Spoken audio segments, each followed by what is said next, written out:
Ey insanlar! Duyun sesimi. Ben de sizler kadar insanım ey dünya. Ben de Müslümanım ey İslam alemi. Ben de Türk'üm, Türk dünyası. Ben Doğu Türkistan'ım. Ben Ulu Türkistan'ın sınır boyu. Ben Türk milletinin ana yurduyum. Ben esirim. Bilir misiniz?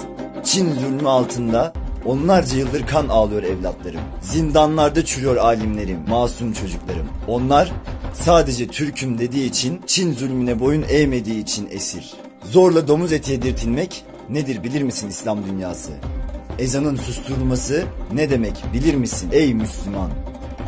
Allah'ın İslam dünyasına imtihanı o petrol kuyuları bir gün kuruduğunda sattığın doğalgazın, zenginliklerin yüzünden sana sefa yaşatan emperyalistler sana sırtını döndüğünde bu ihanetin bedelini hatırlayacaksın. Ey petrol zengini, tertemiz kızların ailelerinden koparılıp zorla Çinlilerle aynı yatakhanelerde uyutulması nedir bilir misin? Namusu için şehit olan sütçü imamlar hanidedir? Ne oldu sana bilmez misin? Türk esir yaşayamaz.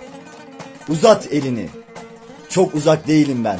Seni Türk'ün hamisi bildik Türkiye. Gök bayrağına uzanan elleri kıramaz mısın Şahin Bey gibi?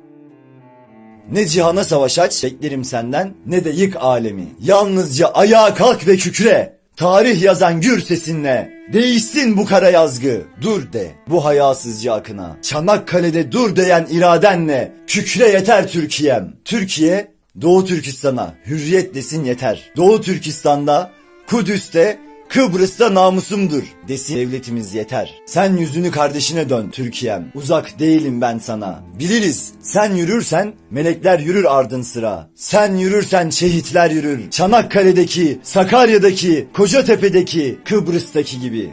Allah de Doğu Türkistan'a sahip çık. Sen onları kalabalık mı sanırsın? 1 milyar kafire bir tek Türkiye Cumhuriyeti yeter. Çil yavrusu gibi dağılır Çin'in orduları. Dağılır şarkın ufuklarını saran kara bulutlar. Yeter ki sen iman dolu göğsün gibi Serhaddin'e Doğu Türkistan'a sahip çık. Büyük Türk milletinin evladı. Şeytana atılan bir küçük taş ile başlar sökün. Bir sen olsan bile susma. Sen göreve çağır. Türk'ün hamisi, Türkiye Cumhuriyeti Devleti'ni.